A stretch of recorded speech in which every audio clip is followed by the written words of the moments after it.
Hi everyone, this is Chetna and welcome to my YouTube channel Ease Theory. आज का हमारा topic है recruitment and interpersonal skills and how to improve both simultaneously. आज के topic में हम देखेंगे कि रिक्रूटमेंट के साथ साथ आप इंटरपर्सनल स्किल्स को कैसे इम्प्रूव कर सकते हैं, ये हम आज के वीडियो में देखने वाले हैं. चलिए वीडियो स्टार्ट करते हैं. सबसे पहले हम देखते हैं रिक्रूटमेंट का meaning. Recruitment is a positive process of searching for prospective employees and stimulating them to apply for the jobs in the organization. Recruitment क्या है? एक positive process है expected employees को ढूंढने की, साथ साथ में उन्हें स्टिमुलेट करना यानी अट्रैक्ट करना, एनकरेज करना कि वो ज्यादा से ज्यादा हमारी ऑर्गेनाइजेशन में अप्लाई करें. That is called as recruitment. Interpersonal skills क्या है? The qualities and behavior we show while interacting with other people. जब हम दूसरों से बात करते हैं उस वक्त जो हमारा बिहेवियर, जो हमारी क्वालिटी सामने वाले को हम शो करते हैं, that is called as interpersonal skills. Recruitment के साथ साथ आप अपनी इंटरपर्सनल स्किल्स को कैसे इंप्रूव करेंगे, ये हम देखते हैं. Listening skills and recruitment.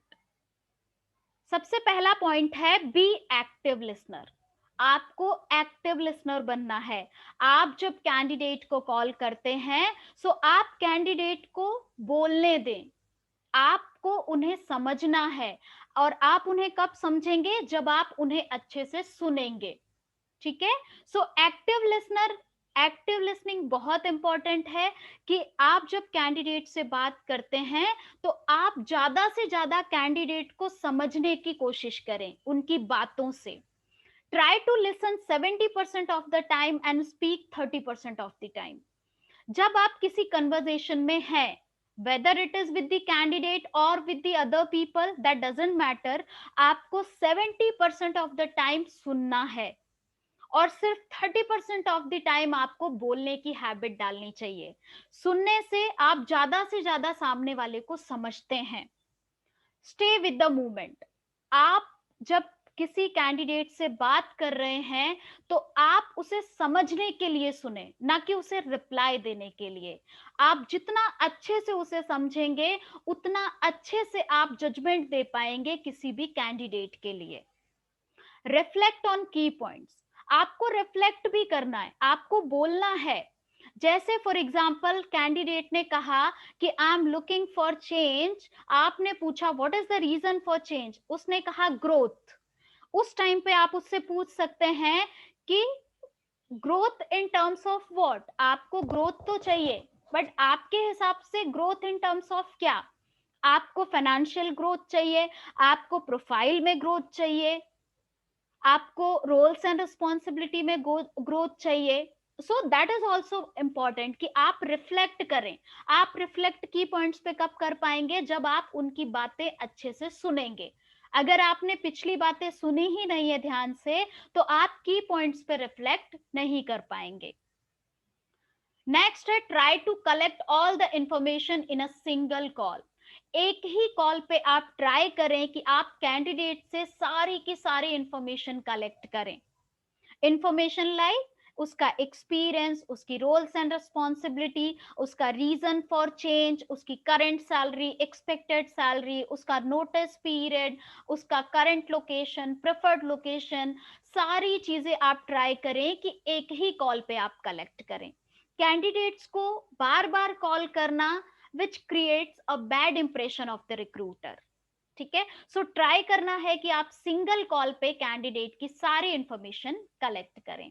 Average time that you need to give is between 7 to 8 minutes for a single interested candidate. Single interested candidate. आपने कॉल किया, आपने पूछा are you looking for change. Candidate said yes I am looking for an change. उसके बाद जो आपका conversation होता है उस कन्वर्सेशन को आपको ट्राई करना है कि आप 7 to 8 minutes दें, तभी आप कैंडिडेट से सारी इंफॉर्मेशन कलेक्ट कर पाएंगे. Focus our mind at one direction only. हमने ये प्रीवियस बात की स्टे विद द मोमेंट में, कि आप जब कैंडिडेट से बात कर रहे हैं, सो आप अपने माइंड को एक सिंगल डायरेक्शन में ही रखिए। आप अपने माइंड को, आप अपना जो ध्यान है उसे इधर उधर भटकने मत दीजिए। आप जब कैंडिडेट से बात कर रहे हैं, सो आपका सारा ध्यान कैंडिडेट की बात पर ही होना चाहिए, आपका सारा ध्यान उस कन्वर्सेशन में ही होना चाहिए। तब आप एक्टिव लिसनर बन पाएंगे और तब आपका लिसनिंग स्किल इंप्रूव होगा। नेक्स्ट देखते हैं हम communication skills and recruitment. Effective communication means the capability to communicate information correctly, clearly, and as intended is a vital life skill and something that should not be overlooked. Effective communication क्या है कि आप जो कहना चाहते हैं सामने वाला भी वही समझे। That is called as effective communication. आप कुछ और कहना चाहते हैं, सामने वाला कुछ और समझ रहा है, that is not an effective communication. So this is very important कि आप इफेक्टिव कम्युनिकेशन करें। आप अपना कम्युनिकेशन स्किल कैसे इंप्रूव कर सकते हैं? Recruitment is the best way. आप रिक्रूटमेंट में बहुत सारे लोगों से कोऑर्डिनेट करते हैं। If you are hiring on pan India, आप पान इंडिया बेस पे हायर कर रहे हैं, सो आप different locality, different religion, different kind of people, सारे लोगों से डील करते हैं।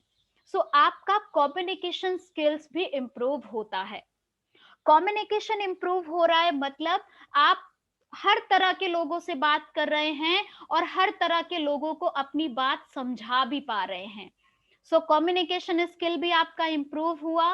साथ साथ में आप रिक्रूटमेंट पान इंडिया पे कर रहे हैं, सो आपका रिक्रूटमेंट भी क्वालिटी कैंडिडेट्स मिल रहे हैं आपको, क्योंकि आप अलग अलग लोकेशन टारगेट कर रहे हैं, अलग अलग पीपल टारगेट कर रहे हैं, अलग अलग लोकालिटी टारगेट कर रहे हैं। सो आपका रिक्रूटमेंट भी फ्रूटफुल रहा और आपका कम्युनिकेशन भी इंप्रूव हुआ। Verbal communication skills are ranked first among a job candidate must have skills and qualities. So एक सर्वे के हिसाब से communication skills को अब must, the candidate must have communication skills में रखा गया है। आगे जो भी ओपन प्रोफाइल्स आने वाली हैं उसमें आप देखते हैं कि communication skills तो हर ऑर्गेनाइजेशन को चाहिए ही होती है। सो कम्युनिकेशन स्किल्स आप रिक्रूटमेंट के साथ साथ इंप्रूव कर सकते हैं, क्योंकि द बेस्ट वे है रिक्रूटमेंट, क्योंकि आप अलग अलग लोगों से कोऑर्डिनेट करते हैं, अलग अलग तरह के लोगों के साथ डील करते हैं। सो इस तरह से आप अपना कम्युनिकेशन स्किल्स भी इंप्रूव कर सकते हैं। Before calling or interacting with the candidate, make sure that you have enough information. जब आप किसी भी कैंडिडेट को कॉल करते हैं, सो आप मेक श्योर करें कि आपके पास उस कैंडिडेट से रिलेटेड सारी इंफॉर्मेशन हो, ताकि आप भी सेल्फ कॉन्फिडेंट रहें, क्योंकि आपको उसकी प्रोफाइल के बारे में पता है। आपके पास इंफॉर्मेशन होनी चाहिए related to his roles and responsibility, related to his location mentioned, related to his career graph, related to his job hopes. ये सारी इंफॉर्मेशन आपके पास रहेगी तो आप कॉन्फिडेंट रहेंगे, कॉन्फिडेंट रहेंगे तो आप बेटर कम्युनिकेट कर पाएंगे उस कैंडिडेट से। सो ये एक चीज है कि कम्युनिकेशन स्किल में आपको कॉन्फिडेंट रहना भी बहुत इंपॉर्टेंट है। कॉन्फिडेंट कब रहेंगे? जब आपके पास इनफ इंफॉर्मेशन होगी। नेक्स्ट है self confidence and recruitment. Self confidence क्या है? Self confidence means a feeling of trust in your own abilities, qualities and judgement. Self confidence क्या होता है कि आपको अपने ऊपर, आपकी एबिलिटीज के ऊपर, आपकी क्वालिटीज के ऊपर, आपके जजमेंट के ऊपर आपको खुद को कितना ट्रस्ट है, that is called as self confidence. ठीक है, रिक्रूटमेंट में सेल्फ कॉन्फिडेंस बहुत इंपॉर्टेंट है, क्योंकि रिक्रूटमेंट ऐसा है जहां पे हमारा दिन कैसा जाएगा हमें नहीं पता होता। हो सकता है you have called number of candidates and no one is interested. हो सकता है आपने बहुत सारे इंटरव्यूज लाइन अप कर दिए बट कोई भी उस इंटरव्यू में अपियर नहीं हुआ। हो सकता है आपके पास शॉर्टलिस्टिंग आ गई बट आपके ज्वाइनिंग ड्रॉप आउट्स हो गए। सो यहाँ पे काम आता है सेल्फ कॉन्फिडेंस। आज नहीं हुआ कल पक्का होगा। सो रिक्रूटमेंट में सेल्फ कॉन्फिडेंस इंप्रूव होता है, क्योंकि रिक्रूटमेंट ऐसा है जिसमें सेवरल फैक्टर अफेक्ट करते हैं रिक्रूटमेंट को। जॉब का लोकेशन इम्पैक्ट करता है, जॉब की सैलरी इम्पैक्ट करती है, प्रोफाइल इम्पैक्ट करती है, कंपनी इम्पैक्ट करती है, और कंपनी का मैनेजमेंट भी इम्पैक्ट करता है। सो आप रिक्रूटमेंट कर सकते हैं, आज नहीं हुआ कल पक्का वो प्रोफाइल क्लोज होगी। सो इसीलिए आपको सेल्फ कॉन्फिडेंट रहना पड़ेगा, because no one is there to motivate you for recruitment. आपको अपना काम खुद ही करना है, और आपको सेल्फ मोटिवेट ही रहना पड़ेगा। सेल्फ कॉन्फिडेंस की आपको जरूरत पड़ेगी if you are in recruitment profile. Invest your time to get more alternatives to close that position rather than thinking about that you cannot do it. आप ये सोचने में अपना टाइम वेस्ट मत करो कि ये प्रोफाइल क्लोज ही नहीं हो रही, मैं क्या करूं। इसके बदले आप अल्टरनेटिव ऑप्शंस निकालो। आपको नौकरी से प्रोफाइल नहीं मिल रहे, आप कंपनीज टारगेट करो। आपको कंपनीज टारगेट से नहीं मिल रहे, आप रेफरेंसेस ट्राई करो। आप एग्जिस्टिंग कैंडिडेट्स को कॉल करो जो नॉट इंटरेस्टेड हैं, आप उनसे रेफरेंसेस लो। तो क्या करो, आप अल्टरनेटिव वेज निकालो, रेदर देन थिंकिंग अबाउट कि अरे मेरे से तो हो ही नहीं पा रहा है। So self confidence is very important. अगर आप रिक्रूटमेंट करते हो तो आपका सेल्फ कॉन्फिडेंस अपने आप इंप्रूव होगा। इस तरह से आप अपने सेल्फ कॉन्फिडेंस को भी इंप्रूव कर सकते हैं। नेक्स्ट है body language and recruitment. Body language क्या होता है? The conscious and unconscious movement and posture by which attitudes and feeling are communicated. ये एक नॉन वर्बल कम्युनिकेशन है, जहां पे हम या तो जानकर या अनजाने में हमारा जो पोस्चर है, हमारा जो बॉडी मूवमेंट होता है, वो हमारे एटीट्यूड, हमारे फीलिंग्स को कम्युनिकेट करता है सामने वाले को। So that is called as body language. और एचआर की प्रोफाइल में बॉडी लैंग्वेज बहुत इंपॉर्टेंट है, फॉर एचआर ऑल्सो, फॉर जो सामने कैंडिडेट्स आया है उसकी बॉडी लैंग्वेज देखकर भी आप उसे जज कर सकते हैं कि ये कैंडिडेट सच में इंटरेस्टेड है या नहीं है। ये कैंडिडेट जो हमारा कन्वर्सेशन चल रहा है, ये कैंडिडेट उस कन्वर्सेशन में भी इंटरेस्टेड है या नहीं है, ये हम कैंडिडेट की बॉडी लैंग्वेज से पता कर सकते हैं। और अगर हमें अपना बॉडी लैंग्वेज इंप्रूव करना है, तो हम हमारे जो सीनियर हैं, हमारे जो सुपीरियर हैं, या जो एक्सपीरियंस्ड प्रोफेशनल्स हैं, आप उन्हें देखकर, उनसे बातें करके आप अपना बॉडी लैंग्वेज इंप्रूव कर सकते हैं। From the candidate's body language, you should get idea whether he or she is interested in your session or not. आप ये भी देख सकते हैं कि जो सामने बैठा कैंडिडेट है वो आपके सेशन में, आपके इंटरव्यू में इंटरेस्टेड भी है या नहीं। विच काइंड ऑफ कैंडिडेट है, वो किस तरह का कैंडिडेट है, ग्रंट है, मर्सेनरी है, या पेट्रेट है। ये 3 टाइप्स ऑफ कैंडिडेट्स होते हैं। पेट्रेट जो कंपनी के ग्रोथ, कंपनी का करियर ग्राफ जिनके लिए मैटर करता है, जिनके लिए मैनेजमेंट मैटर करता है, दैट इज कॉल्ड एज पेट्रेट कैंडिडेट। जिनको कंपनी का ग्रोथ मैटर करता है और वो चाहते हैं कि कंपनी ग्रो करे और वो उस ग्रोथ का हिस्सा हो।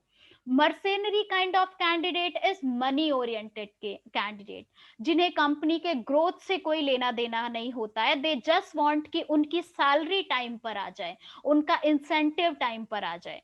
इट डजंट मीन कि वो काम नहीं करते, इट जस्ट मीन कि उन्हें सिर्फ अपने काम से और उस किए गए काम के पैसे से मतलब होता है। ग्रंट काइंड ऑफ कैंडिडेट, जिनके लिए वर्किंग लाइफ से ज्यादा इंपॉर्टेंट होती है उनकी पर्सनल लाइफ। सो ऐसे कैंडिडेट्स जो होते हैं वो फोकस करते हैं कितना काम करना है, लीव्स कितनी रहेगी, ठीक है, अगर आपको पेड लीव है तो पेड लीव आप कितनी देने वाले हो, हॉलीडे लिस्ट क्या है आपकी ऑर्गेनाइजेशन की। ऐसे एम्प्लॉयज जो हैं वो इन चीजों पर ज्यादा फोकस करते हैं। So these are the types of candidate. आप जब बॉडी लैंग्वेज देखोगे तब आपको ये भी पता चलेगा कि वो किस तरह का कैंडिडेट है। सो आपका जजमेंट बहुत स्पेसिफाइड हो जाएगा कि आप सही, जैसे कि हमने रिक्रूटमेंट की डेफिनेशन हमें पता है, to process of choosing the right person, right position and at the right time. So सही पर्सन चूज करना है हमें किसी भी पोजीशन के लिए। ये हम कब कर पाएंगे? जब हमारा जजमेंट सही होगा किसी भी कैंडिडेट के लिए, तब। ठीक है।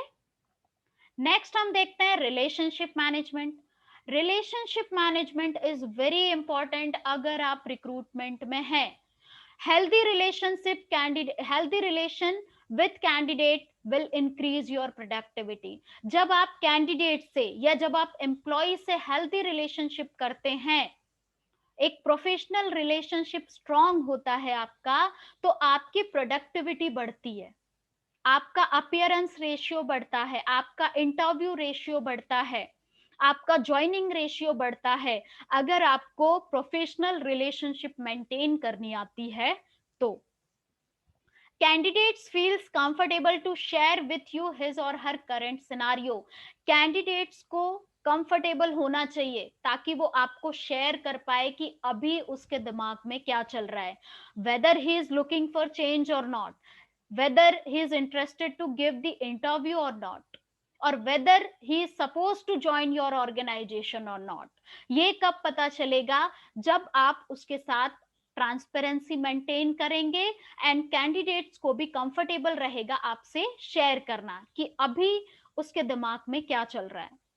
कैंडिडेट शुड फील, कैंडिडेट को ऐसा फील आना चाहिए that you are the right person, आप सही इंसान हो to share his professional disappointments, कि वो शेयर कर सके उसकी जो प्रोफेशनल डिसअपॉइंटमेंट्स हो रही हैं, वो हर्डल्स आ रहे हैं, कोई प्रॉब्लम्स आ रही हैं इन प्रोफेशनल ग्रोथ में, main factor which motivates him और her to switch job, why he is looking for change, क्यों वो अपनी ऑर्गेनाइजेशन से चेंज करना चाह रहा है। ये सारी चीजें वो आपसे कब शेयर करेगा? जब आपको रिलेशनशिप मेंटेन करना आती होगी, तब ये सारी चीजें वो आपके साथ शेयर कर पाएगा। So this is all about interpersonal skills. So I hope आज का वीडियो आपको पसंद आया हो, जिसमें हमने सारे इंटरपर्सनल स्किल्स कवर किए, which is listening, communication, self confidence and relationship management. आप रिक्रूटमेंट के साथ साथ ये सारी चीजें कैसे इंप्रूव कर सकते हो, ये हमने आज के वीडियो में देखा। आई होप आपको ये वीडियो पसंद आया हो। Thank you so much for your time, guys. And if you are having any kind of suggestion, I have mentioned my email ID. आप उस पे मुझे email करके आप अपने suggestion मेरे साथ share कर सकते हैं। Thank you so much for your time, guys.